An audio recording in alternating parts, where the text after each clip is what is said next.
আলহামদুলিল্লাহ রব্বিল আলামিন ওয়াসসালাতু ওয়াসসালামু আলা রাসূলিহিল আমিন ওয়া বা'দ ফাকাদ ক্বালা আল্লাহু সুবহানাহু ওয়া তাআলা ওয়ালাউ আশরাকু লাহাবিতা আনহুম মা কানু ইয়ামালুন আল-আয়া। ব্রাদারান ইসলাম, আজকে যে বিষয়টি নিয়ে আপনাদের সম্মুখে আলোচনা করব, যে বিষয়টি আপনাদের কানে পৌঁছানোর চেষ্টা করব, সেটি হচ্ছে একটি প্রশ্নের জবাব। এক ব্যক্তি প্রশ্ন করেছেন, প্রশ্নটি অতি গুরুত্বপূর্ণ প্রশ্ন, যে একজন মানুষ সিয়াম রাখে কিন্তু সালাত আদায় করে না, তার সিয়াম কি গ্রহণযোগ্য হবে? তার সিয়াম কি কবুল করা হবে? অতি গুরুত্বপূর্ণ প্রশ্ন। তো এর উত্তর আমি ইমাম ইবনে বাজ রাহিমাহুল্লাহর কিতাব ফাতাওয়া নুরুন আলা দারব 16 নম্বর খণ্ডের কিতাবুস সিয়াম থেকে আপনাদের সম্মুখে উপস্থাপন করব। এ বিষয়ে ইমাম ইবনে বাজ রাহিমাহুল্লাহকে প্রশ্ন করা হয়। প্রশ্নকারী বলছেন, মা হুকমুস সিয়ামি বিলা সালাত, সালাত ছাড়া সিয়ামের হুকুম কি? মানে যারা সিয়াম রাখে, পালন করে, কিন্তু সালাত আদায় করে না, তাদের সিয়াম কি গ্রহণ হবে? তাদের সিয়াম কি কবুল হবে? এক্ষেত্রে প্রশ্নটা অল্প লম্বা, শর্ট করে বললাম। তো এক্ষেত্রে ইমাম ইবনে বাজ রাহিমাহুল্লাহ প্রথমেই বলছেন, আস-সাওয়াবু আন্নাহু লা ইউকবাল, যেটা সঠিক মাসলা, যেটা সঠিক মানহাজ মসলা অনুযায়ী যেটা উত্তর, সেটা তিনি বলছেন যে সঠিক মসলা অনুযায়ী তার সিয়াম কবুল করা হবে না। কেননা সে কাফের, যে সালাত ছেড়ে দিয়েছে সে কাফের, সে মুসলিম নয়। ফামান তারাকা সালাতা কাফারা, যে ব্যক্তি সালাত ছেড়ে দিল, নামাজ ছেড়ে দিল, সে কুফরি করলো, সে কাফের হয়ে গেল। আর যে ব্যক্তি সালাত ছেড়ে দিল, তার সমস্ত আমল বরবাদ হয়ে গেল। যখনই সে কাফের হয়ে গেল, তার সমস্ত আমল নষ্ট হয়ে গেল। এই ক্ষেত্রে দলিল দিয়েছেন, ওয়ালাউ আশরাকু লাহাবিতা আনহুম মা কানু ইয়ামালুন, যদি তারা শিরিক করে ফেলে, লাহাবিতা আনহুম মা কানু ইয়ামালুন, তারা যত আমল করেছে সমস্ত আমল তাদের নষ্ট হয়ে যাবে, বরবাদ হয়ে যাবে। এমনিভাবে রাসূল সাল্লাল্লাহু আলাইহি ওয়াসাল্লাম বলছেন, বাইনার রাজুলি ওয়া বাইনাল কুফরি, বাইনার রাজুলি ওয়া বাইনাশ শিরকি ওয়াল কুফরি তারকুস সালাহ, একজন বান্দা, আল্লাহর বান্দা, একজন মানুষের মধ্যে এবং কাফেরদের মধ্যে পার্থক্য হচ্ছে, কুফরিদের কাফেরের মধ্যে, মুশরিকের মধ্যে পার্থক্য হচ্ছে আস-সালাত, তারকুস সালাত। যে ব্যক্তি নামাজ ছেড়ে দেয় সে কাফের, আর যে ব্যক্তি নামাজ আদায় করে সে মুসলিম। এমনিভাবে এই হাদিসটি সহিহ মুসলিমে রয়েছে, হাদিস নাম্বার 82। আর এমনিভাবে অন্য একটি হাদিস নিয়ে এসে বলছেন, হাদিসটি মুসনাদে আহমদে রয়েছে, তিরমিজিতে রয়েছে, ইবনে মাজাহ রয়েছে এবং সুনান নাসাঈতে রয়েছে।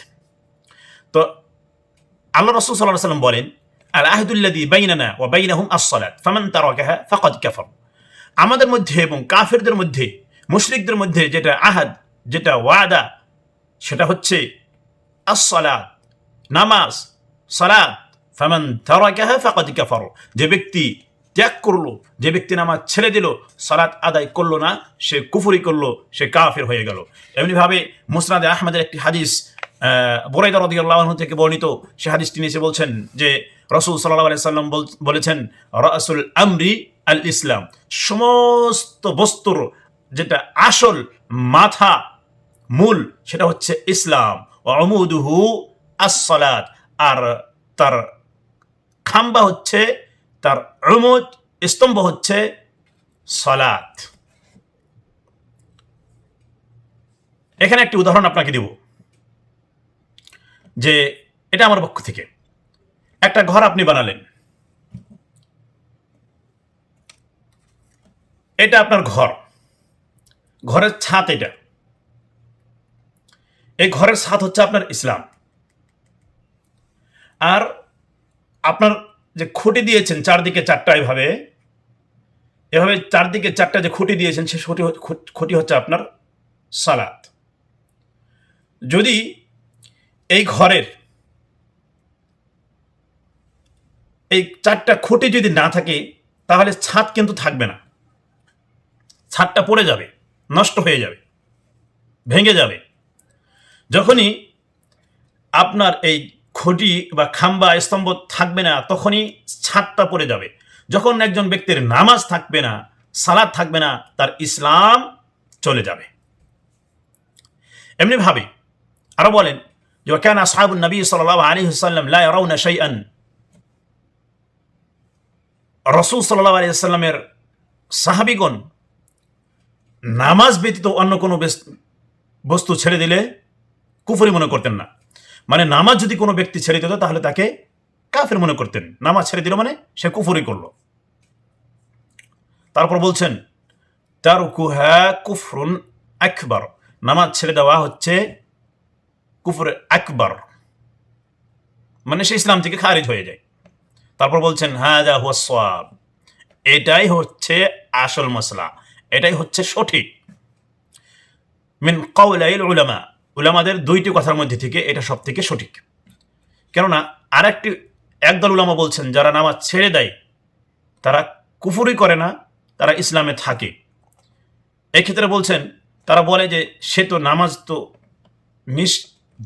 মানে ইনকার করেনি, বলেনি যে এটা ফরজ নয়। তো এই ক্ষেত্রে একটা কথা আমি বলবো, সে জানছে যে এটা আমার উপর ফরজ, 5 ওয়াক্ত নামাজ আমার উপর ফরজ, আমি জানছি, আপনি জানছেন, তারপর আপনি আদায় করছেন না, আমি আদায় করছি না। আমি জানছি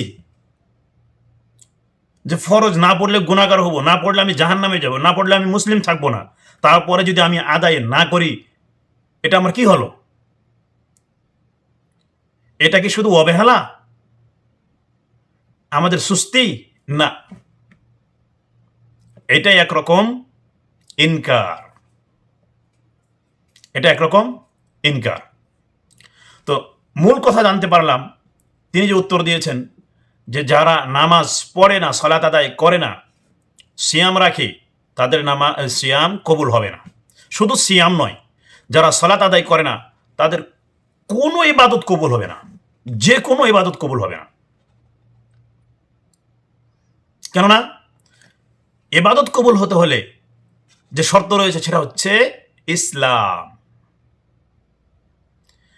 তারপর দ্বিতীয় শর্ত হচ্ছে আপনার মুতাবাআতুর রাসূল, রাসূল সাল্লাল্লাহু আলাইহি ওয়াসাল্লামের অনুগত্য। তৃতীয় শর্ত হচ্ছে রিয়া থেকে খালি, রিয়াকারী থাকলে হবে না। তো এখন যারা এই কাজ করে, সিয়াম রাখে, সালাত আদায় করে না, তাদের আমল তো কবুল হবে না। এদের জন্য করণীয় কি? এরা কি করবে? এই ক্ষেত্রে ইমাম ইবনে বাস রাহিমাহুল্লাহকেই এক ব্যক্তি প্রশ্ন করেছেন যে আমার 20 বছর,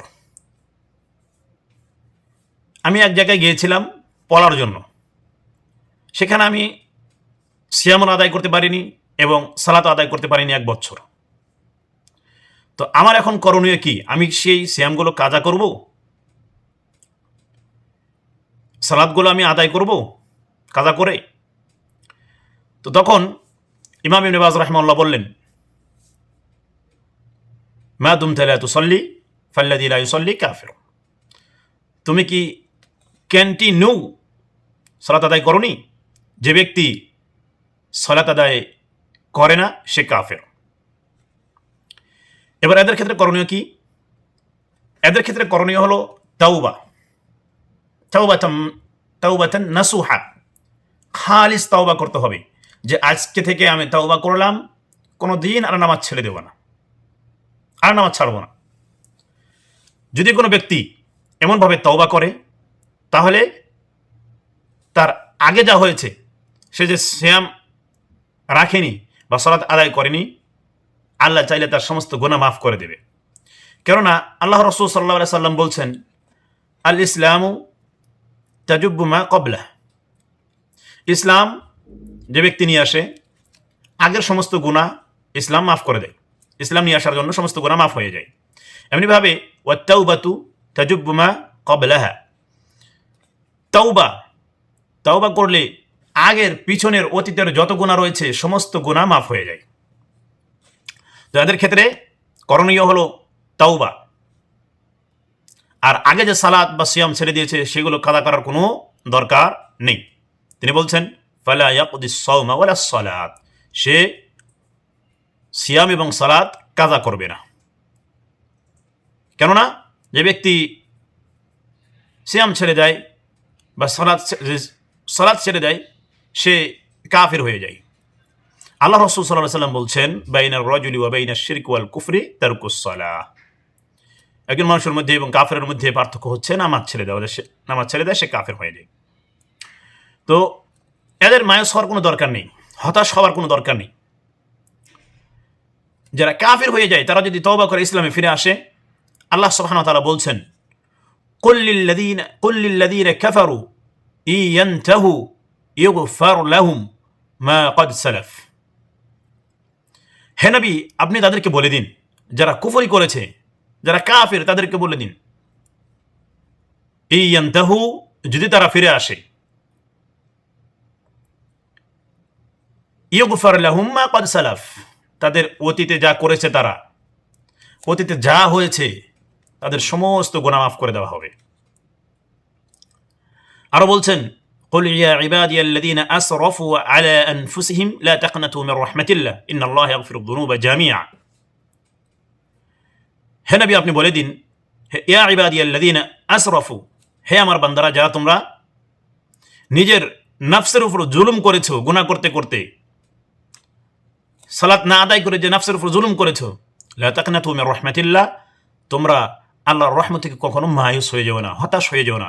ইন্নাল্লাহা ইয়াগফিরুয যুনুবা জামিআ, নিশ্চয় আল্লাহ সুবহানাহু ওয়া তাআলা সমস্ত গুনাহ মাফ করে দেবেন। যদি কোনো ব্যক্তি এমন করেছে, এমন করে, সিয়াম রাখে, সালাত আদায় করে না, সে যদি তওবা করে, নিশ্চয় আল্লাহ সুবহানাহু ওয়া তাআলা তার সমস্ত গুনাহ মাফ করে দেবেন। আল্লাহ সুবহানাহু ওয়া তাআলা আমাদের সবাইকে পাঞ্জেগানা নামাজ এবং বাকি সব আমল ঠিকভাবে করার জন্য তৌফিক দান করুন। আল্লাহুম্মা আমিন। ওয়া সাল্লাল্লাহু আলা নাবিয়্যিনা মুহাম্মদ ওয়া সাল্লামা তাসলিমান কাসীরা।